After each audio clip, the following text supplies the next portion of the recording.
A value proposition is simply those compelling reasons, maybe two or three main reasons why someone ought to buy from me, my product, my service, versus the options versus their competitors. So it's really important that we're able to do that, because if we don't, then we risk being one of those me too. Hello, Sales Nation. I'm Will Barron, host of the Salesman Podcast, the world's biggest B2B sales show, where we help you not just hit your target, but really thrive in sales. If you haven't already, make sure you click subscribe. And with that said, let's meet today's guest. Well, I'm Mark Holmes, and I have a company called Consultant Board.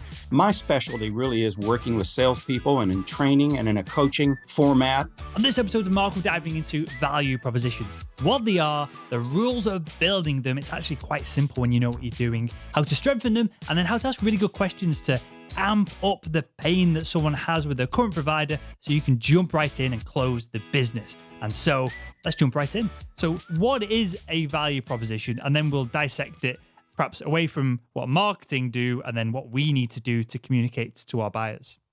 Yeah, it's a great place to start.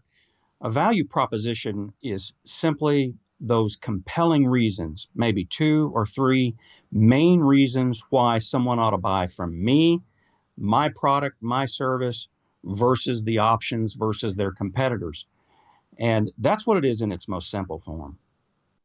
And is this always a comparison between us and them? Is that what we need to do to position things here?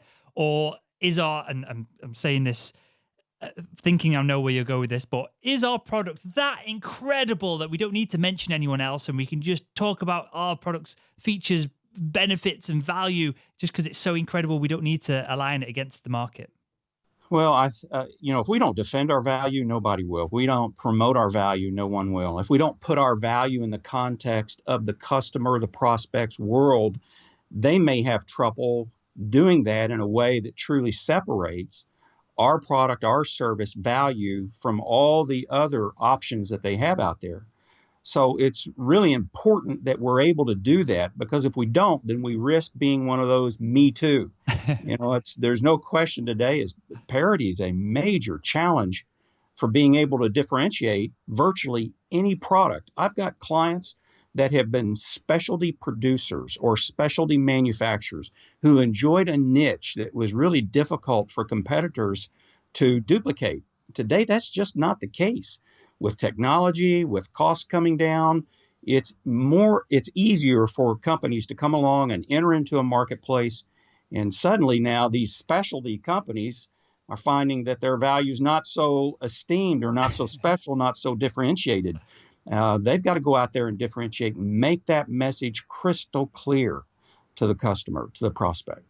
The reason I asked that specifically, and I was hoping you'd say that because that mirrors my thoughts on this, is I'm looking for a new email provider at the moment of someone to send mass emails to our email list, because it's got to about 100,000 people on there now, and it's getting really expensive with MailChimp I use currently. And I went through this process of emailing, asking questions, going on websites, and that market in particular, everyone just says, well, we're the best. Why wouldn't you come with us? But there's no data on it. There's no comparison. There's very little, and maybe it's just the product itself of if it delivers emails and you can use the user interface reasonably well, then it wins kind of thing. But it was very difficult for me to start to differentiate between them all. And then it came down to price, which is obviously the last thing that we want to be competing on. So is there a structure to building a value proposition? Are there any rules that we need to follow to start kind of piecing together the pieces of it before we can perhaps move on to some examples of what it actually is? Yeah, it's perfect. There is. Yes, the answer to that question, there really are. And let me just hit 3 or 4 of those. I think the most important is that you start with a value message or a value proposition that's all about the customer. Really, a value proposition in its purest form, when it's highly effective, it's about your customer. It's not about you. It's not about your product. It's not about your service. And that, I believe, is one of the biggest mistakes that we make when we go out there, get on the phone, try to communicate through an email, get in a live call with a customer. We try to make it about us. I mean, let's face it, if somebody walked in a room and just said, me, That's a horrible way to develop a relationship and have anybody have an affinity for you. Same thing with selling. If we go in and say it's about me, me, me, me, me, the customer just tunes that out. I had a client not long ago, and I hit those other points as well, but I had a client that was really struggling with getting their message through to an existing customer of theirs, actually already loyal, doing business, but they just weren't really open to giving them more business. And so the VP of sales came to me and said, we don't know what to do. We can't get them interested in a meeting. We've tried for a year and a half. I said, well, let me see your emails and kind of clue me in. What have you been doing? So you can imagine the appeal was, we'd like to meet with you because we'd like to tell you about, we'd like to explore with you. It was all about them.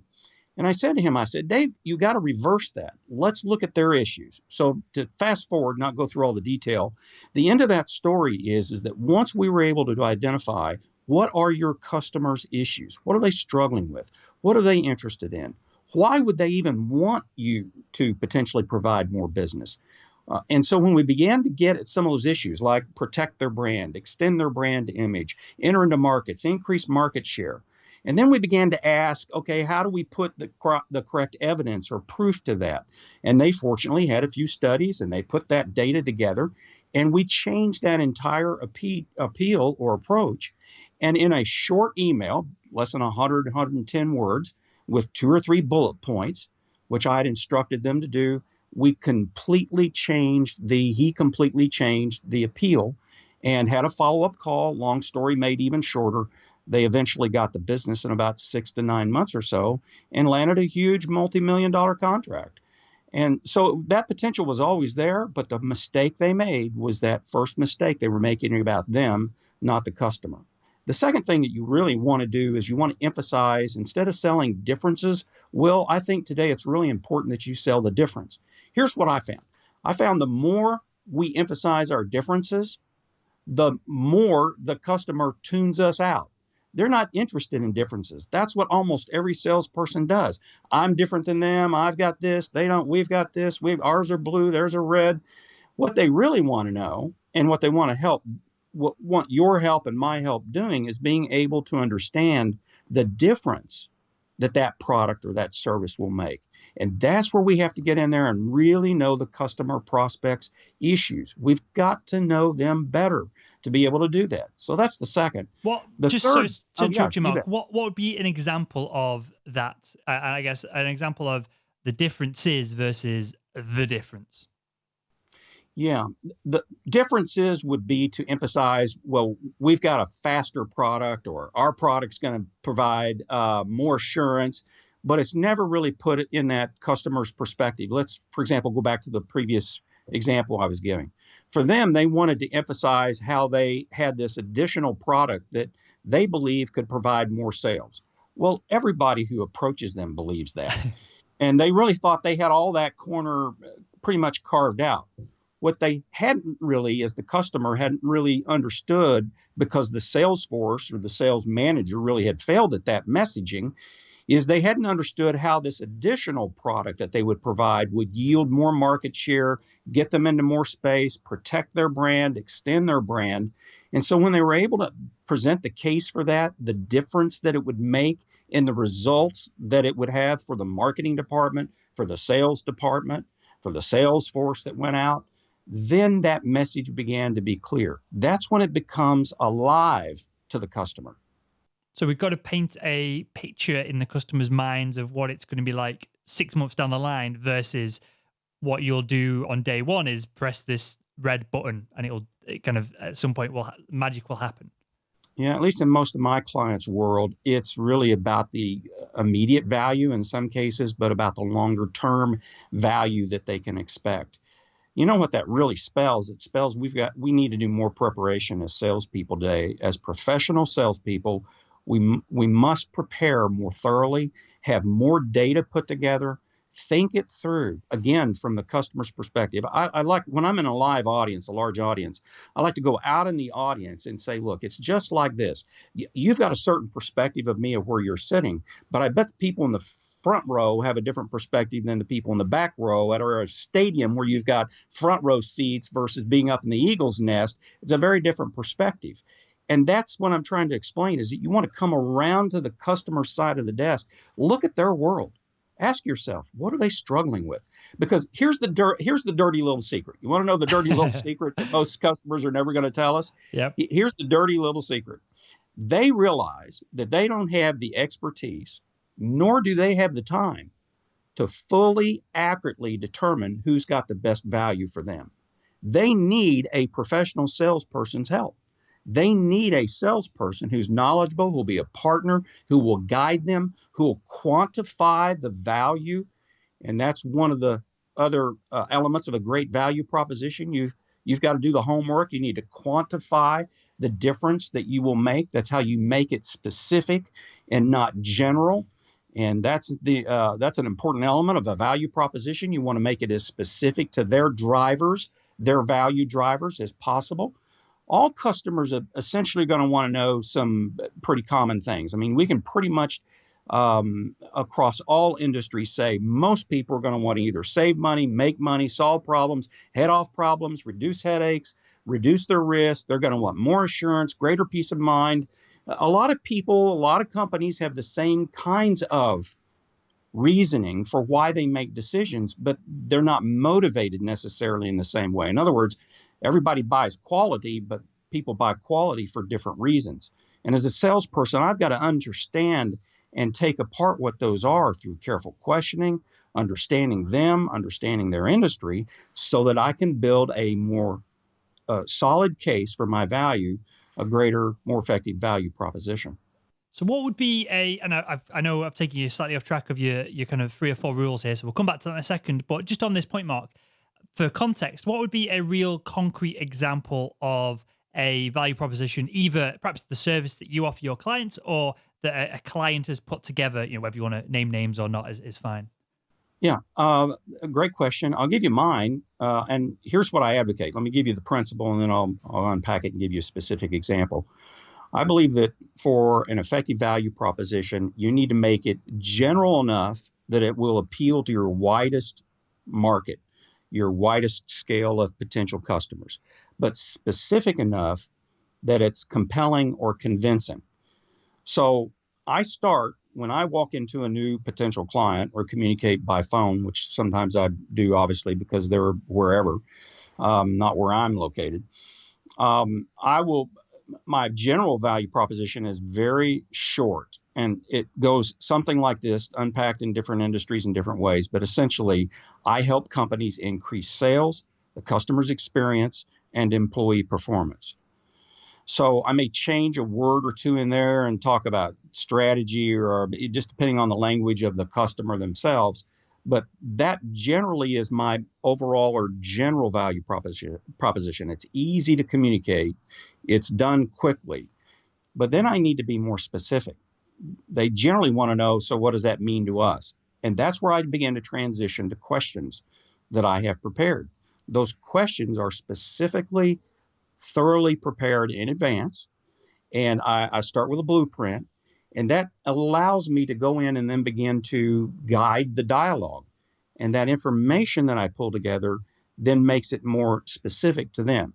So how would I transition then from that to specific drivers for them? I use what I call verbal bridging. And verbal bridging is where you go from a general value proposition, X, here's what we do essentially, here's the value we provide in a general sense. But the verbal bridge is to move from that with language like this. There are 3 advantages that I'm going to be able to provide you if you make an investment in training.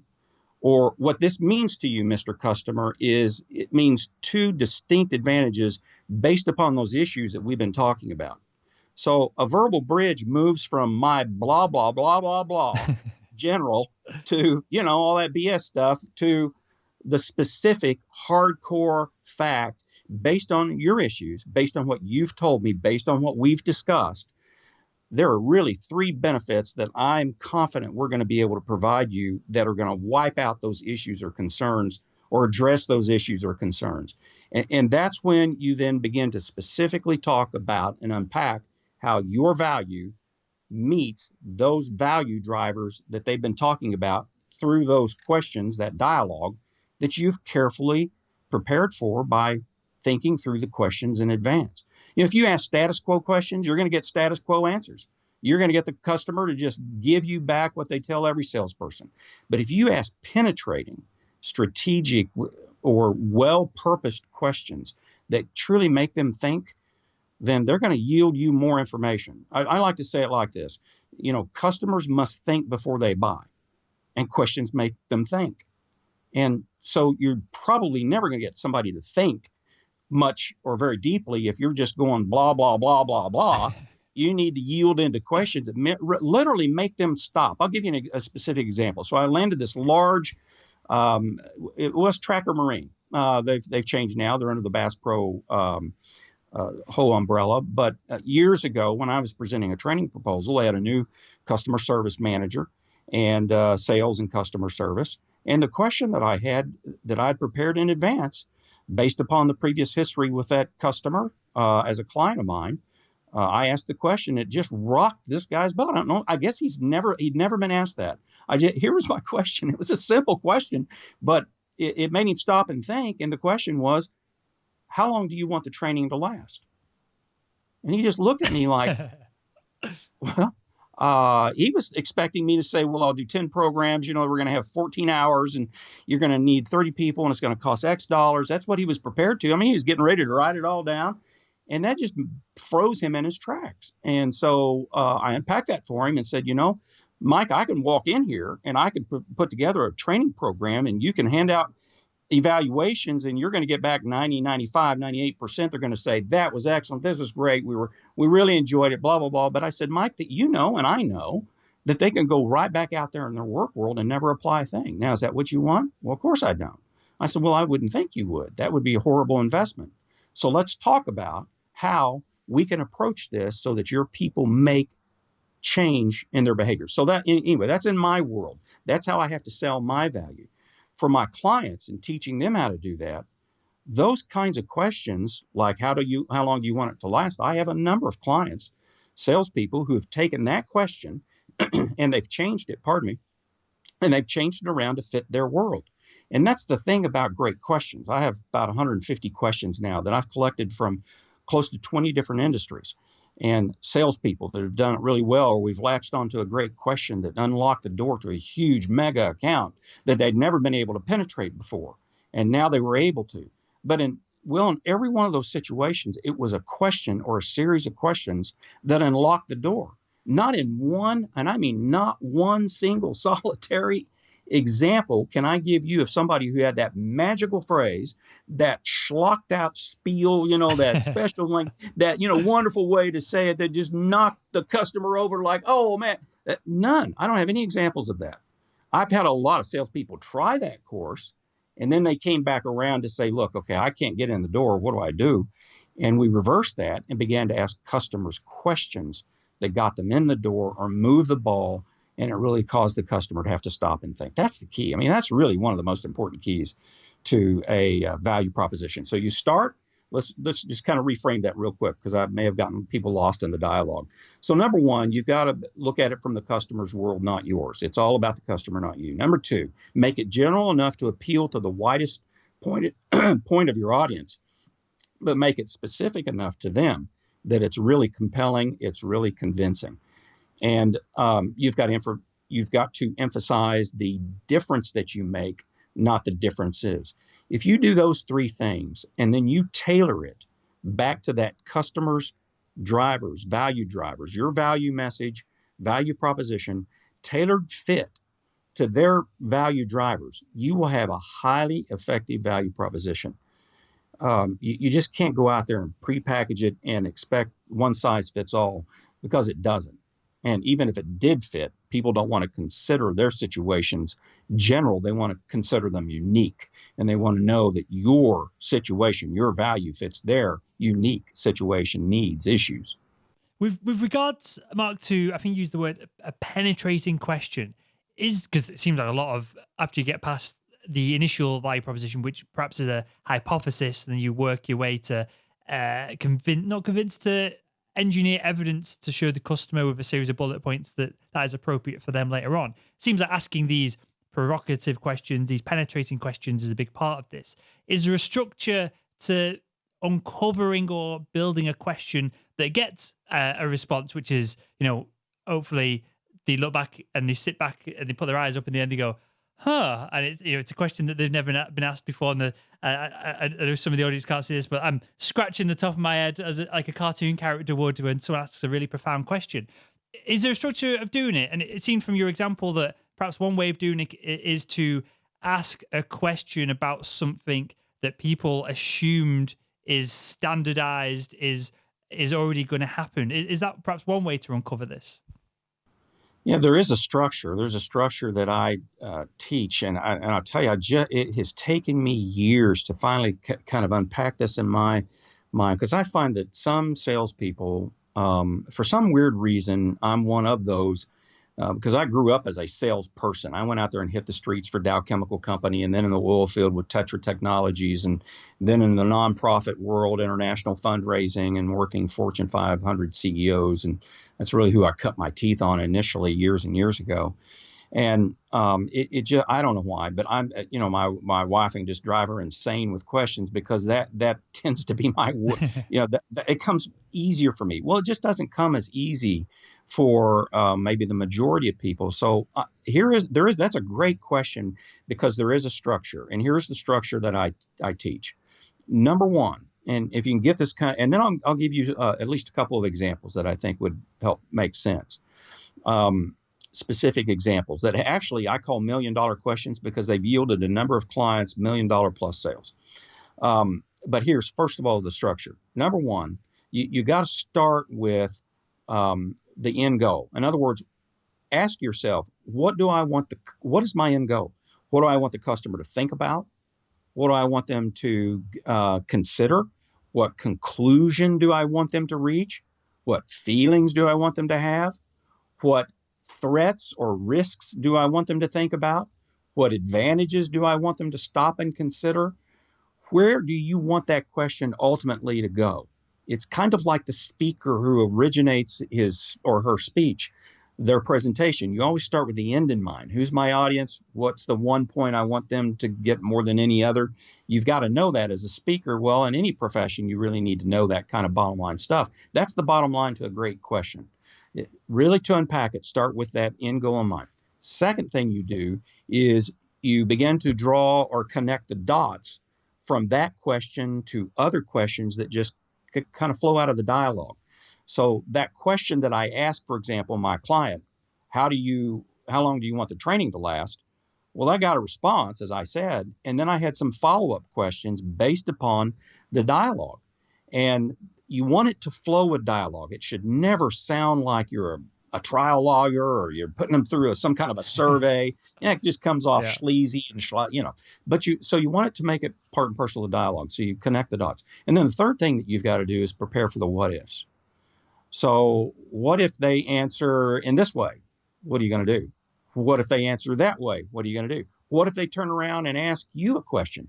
Now, let me give you an example of a question that I worked with a client, and how it yielded, and how he prepared really for all three of those. So this was in a big B2B sale, and the salesperson was Terry, and he had really struck out with this one client prospect he was trying to get into for, it was like a year or something, maybe even longer than that. And he just kept getting turned down. The common turn downs, he heard every one of them. I don't have time right now. Call me in 6 months. We're already happy with who we've got. I'm not really interested. All that kind of stuff. So he didn't know what to do. The guy wouldn't return his calls. He would hardly ever be able to get him on the phone.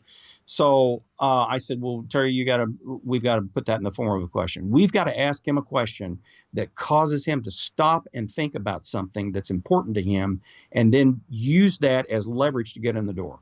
So the question that we developed, skipping through, all that dialogue that quite frankly, I may not remember much of that specifically, but the question that we landed on, that I've used with a number of clients, or a number of clients have now used it in different form, was a very simple question. The question was, how is your current supplier measuring the performance of their, X, fill in the blank, for your company, for your need? And so that was the structure of the question. While that may seem like, that's not a special question, well, you can imagine how long it took us to kind of land at that. because once we got there, I told him, Terry, you better be prepared to answer that question because he may turn around and ask you, well, I don't know how they're measuring the performance. How do you measure yours? And I said, Terry, you better have 2 or 3 reasons how you measure yours, communicate that in less than 30 seconds, and then transition to get an appointment. And so that's exactly what he did. And that's exactly what happened. He called up.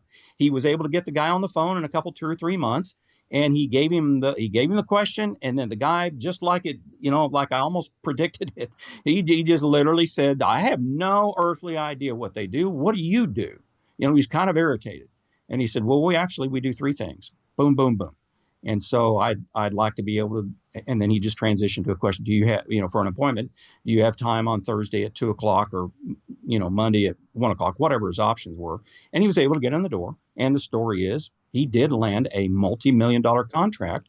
It took him about 7, 8 months in this particular case to work his way all through and meet all the decision influencers, get them converted over. But that's the kind of question that it follows that structure. He began with the end in mind. What was the end goal? What do we want him to think about? What do we want him to consider in terms of risk or threats to quality or performance? Connect the dots. Where are you going to take that question? And, make it really specific to his world. Be prepared for the what if. And he did that, and it worked. That process, if you will repeat it and you'll work your way through it, should yield a better, more effective question. Mark, this makes total sense in general, and it makes even more sense for an email where bullet points can obviously be powerful, can stand out, and can people aren't going to read a 15-page long email, so they can be effective there. When we're in face-to-face conversations, should we be communicating this in bullet points, or do we need to story tell these bullet points and again try and paint a picture in the prospect's mind with customer success stories or other things? Or is it more efficient and effective just to smash them with these 1, 2, or 3 facts or figures? Well, I think in his case, for example, the best thing to do was to be able to do that in bullet points because he knew he had probably 30, 45 seconds at most with this guy on this customer prospect on the phone. That's about all he's going to give him, and that was if he was really highly interesting and not boring and compelling. And but if you're in a live call and you have the time to be able to go into more detail, I think that's where the story makes sense. I think that's where customer value, customer satisfaction stories all make more sense to do as it fits within your industry. But I want to go back to the point that you made in that question because I think it's a good one. And that is, do you do that in specific number of bullet points, or do you unpack that in a certain way? What we know, and this study's been out forever and ever, one of those that a lot of people quote, and I don't know that anybody knows the source of anymore, but we all know that. I think most of us are probably realize that our brains work in an outline form. So we like to know where are you going with this conversation? If I sit in an audience, I want to know where the speaker's going. If a salesperson comes into my office, meets me, I want to know where are you going with this? How long is this going to take? We want to know that. And when we begin to talk about value, it helps the customer if we say there are 3 distinct advantages. It's the power of 3. I usually say 4, no more. But if you can put it down into 3 bullet points, for some reason, 3 is an easier number to remember. People connect with that. Our brains work in that way. The whole dorsolateral prefrontal association of the brain just connects with messaging that's in shorter frameworks or blocks communicated in briefer language. And the more language it's communicated in my language that I don't have to interpret, the better, the clearer that message. Well, I think it's effective, Will, to do that in a personal setting and on the phone with as much time as we're given on the phone. And some of your listeners may very well have the kind of business where they're doing a lot of it on the phone or all of it on the phone, and they've got a certain way or structure that they handle it. You can take this structure and move that within your existing structure and just repeat it several times in a longer format. So if the call is 3, 4, 5 minutes, you can just take that and size that down and do that 1 or 2 or 3 times, provide your customer case stories, et cetera. And the reason I asked that is when I was working in medical device sales, I would have very literally the opposite problem of what you're describing here.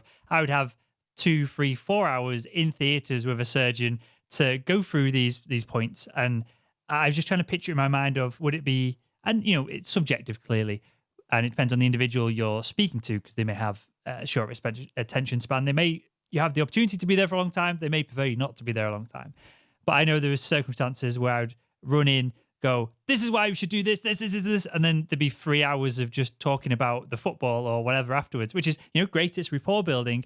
But if you could structure that conversation, and it's just doing your homework clearly, and you've said this over and over, which is a clearly important takeaway for the audience here, of you make some kind of hypothesis, you back it up, you're asking good questions, you're asking, I love this word, penetrating questions, provocative questions. You're going through all this, and I just wanted to perhaps illustrate the point that it doesn't need to be bullet points. It could be a longer form conversation. And I used to take surgeons out for meals and things like that when we do different training, and same kind of thing again. You can perhaps trickle this in back and forth and then wrap it up at the end with a solid conclusion. And on this point, perhaps the audience have listened to the show. We'll project ourselves 2 weeks into the future here. They've had some success. They've gone through the process. They've read the book. They've got you on an email or on the phone. They're bringing you into the company. It's fantastic. Everyone's winning. How do we then, once we've got the basics of this down, how do we start then to perhaps use evidence, perhaps use case studies, perhaps use other ways to turbocharge the message and really refine it and strengthen it? Are there any rules? Are there any things we can point to there that once we've got something that works, we can do X, Y, Z to improve it further? Yes. In fact, I'm going to make a segue just briefly to the book, just to bring out the 5 points that I'm going to talk about, which form an acronym for value, VALUE. The E step in that process is to provide evidence or proof. And that is an important part of a sale, depending upon the industry you're selling to.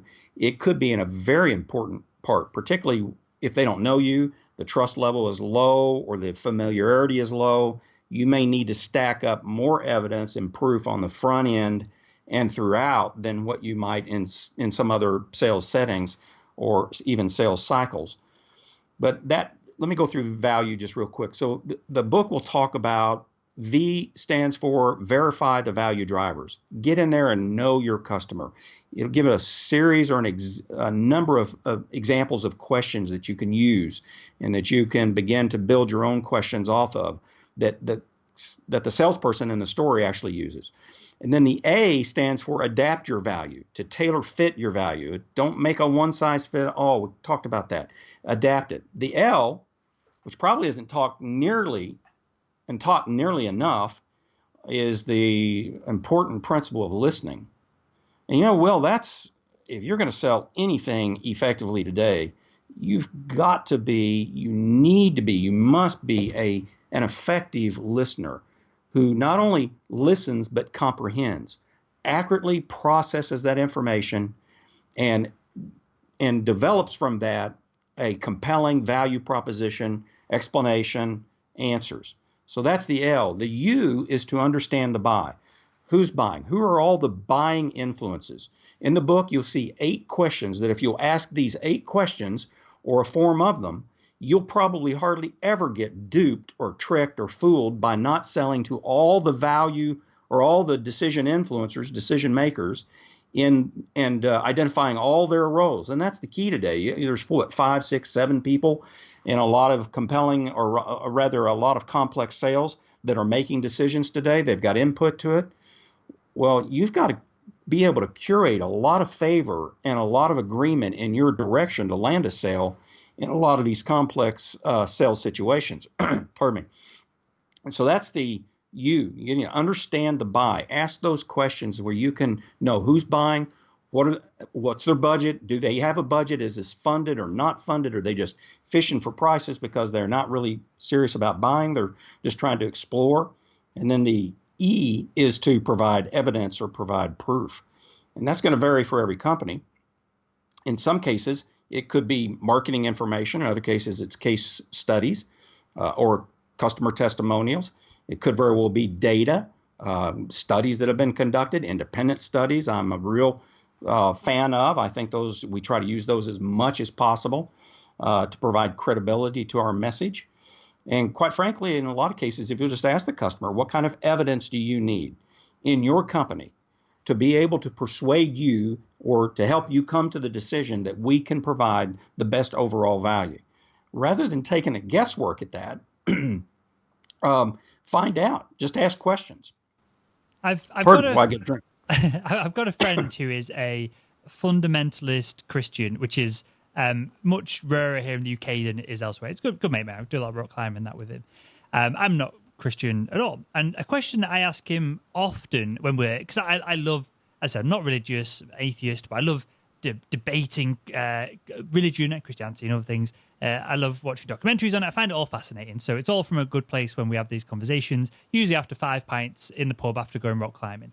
And you kind of mentioned a question then, which his name's Matt, I often ask Matt, and that is, what evidence could I put in front of you that would prove that is a God, isn't a God, whatever the kind of scenario is? And for him, a lot of the time is there is no evidence. So it's a ridiculous conversation to have in the first place. And that's where we have that final pint and go our own ways and walk home. But it seems like that's a smart, and not from me, but from you kind of pointing out there, Mark, it's a smart question to ask of what evidence could, if we're at loggerheads with a competitor, what evidence could we provide? What would make the difference? What would be the separation between us and them? Because once we get that answer from the potential customer, and we've hopefully documented it down and repeated it to them over and over, that you said this, there's, I don't know the psychological terms, but there's probably biases that then once we prove what they've said that they would accept, separates us from the competition and puts a ton of value on our proposition from the instance. Is that a question that we should be engineering into our conversations of what would make us win this deal, and then we could just do what they've told us to? Yeah, I think, yes, there are questions that we need to leverage and use into the sales process before you get the no. And I'll give you some examples. Some of the examples I like to use in training or coaching to ask questions like this. Okay, you said we were looking good in our proposal. Can you tell me, what does that mean exactly to you?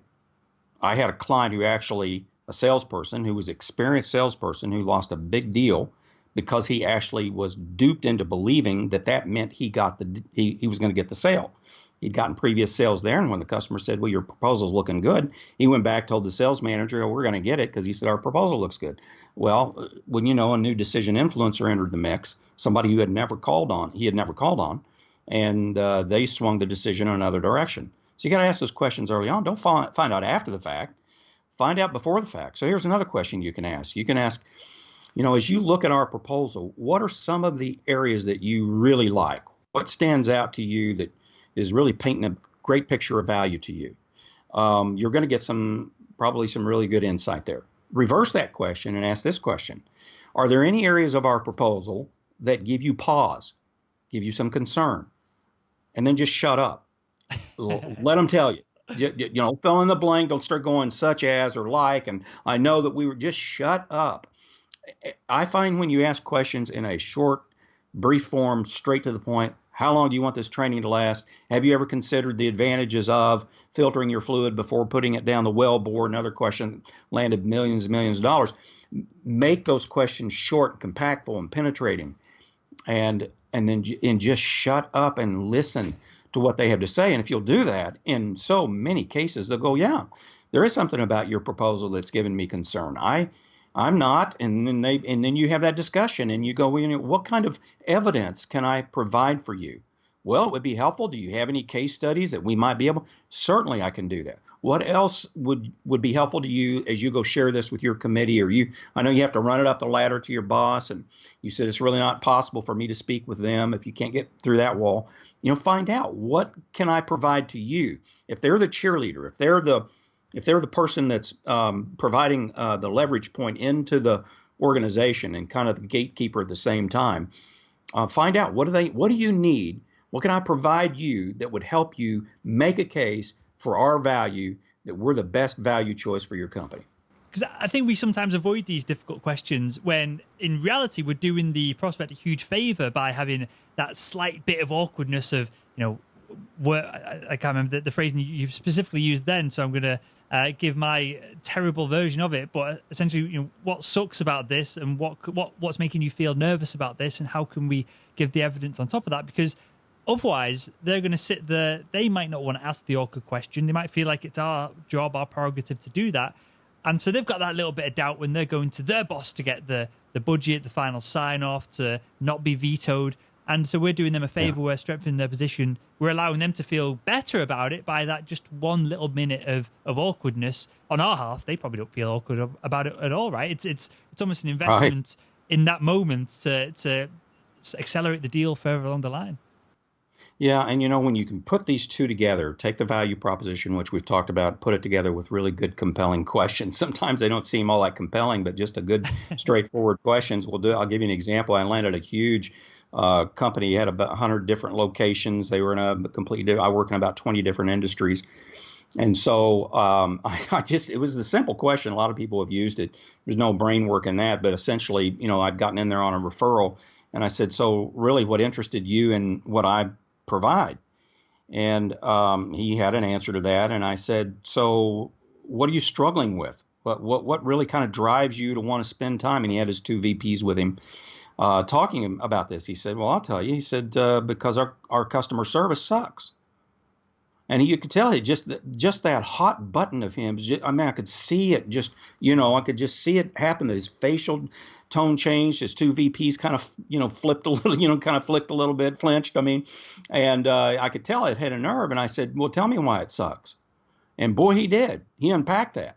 Well, at that point, our sales cycle shortened down real quick. I got to the heart of the matter, found out how that was affecting. Of course, you can imagine I started really penetrating some pain there by asking, so how's it affecting sales?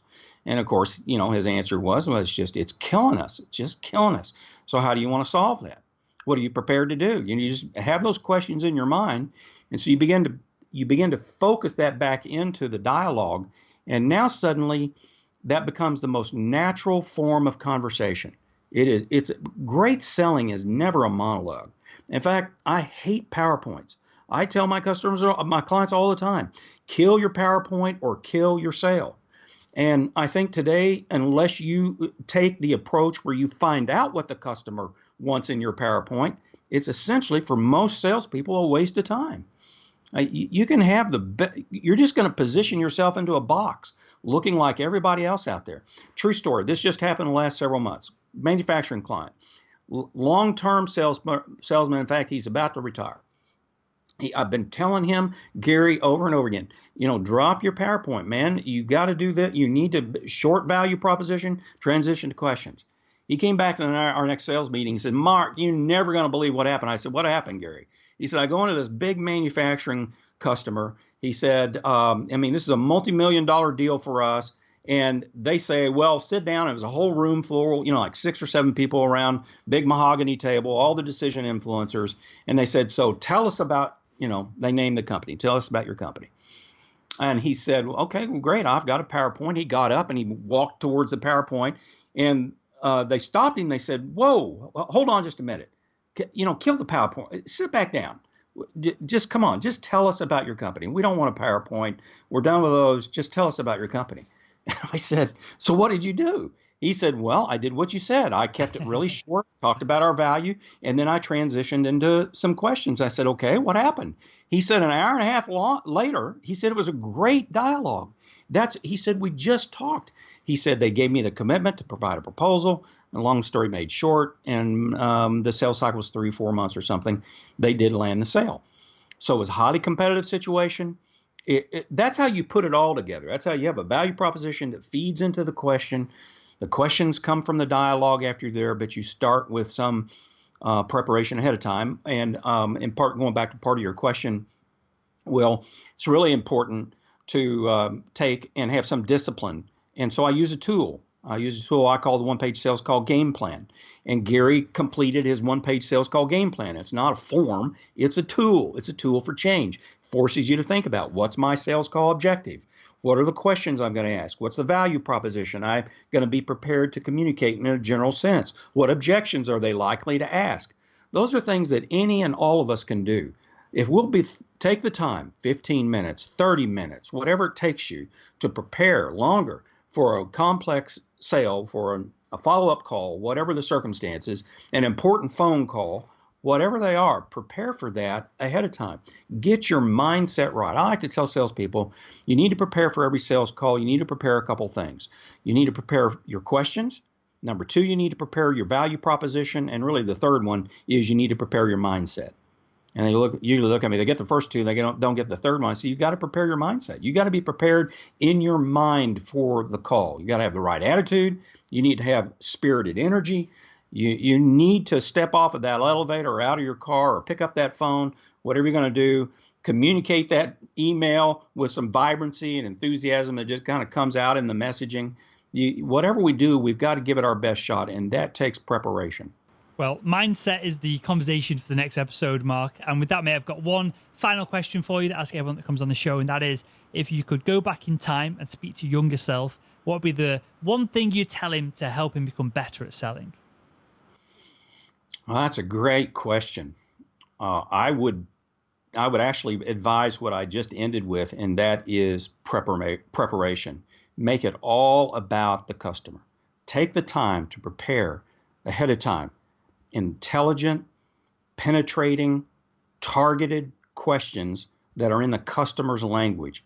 How are you going to move that dialogue? Remember, people must think before they buy, and customers or questions make customers think. And so ask yourself, what are those questions? Begin with the end goal in mind and create questions that will truly make them think about the purchase in a deeper, better, more effective way. Because ultimately, again, the dirty little secret is they realize they don't have the expertise or the time to thoroughly, completely, accurately determine who has the best overall value. They need you. Love it. Well, with that, tell us a little bit more about the book, where we can find it, and then where we can find out more about you as well.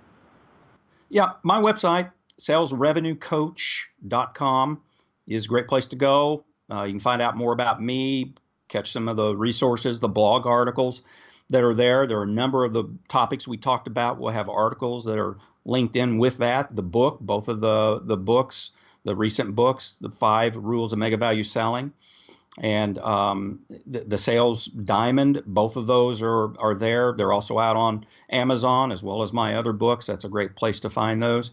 And you can find out more about the book and see if it's a good fit for you. And then I'm on LinkedIn, of course. And if you have some of the links in the show call or the call notes, the show notes, I'm on LinkedIn, on Twitter at Mark Holmes, and be happy to connect with anybody here that would like to. Perfect. Well, I'll link to all of that in the show notes of the episode over at salesman.org. And with that, Mark, I want to thank you for your time, your insights on this. We covered a lot of ground on this. We covered more ground than I was expecting to. So I appreciate that, and appreciate you kind of hanging on to my random questions there.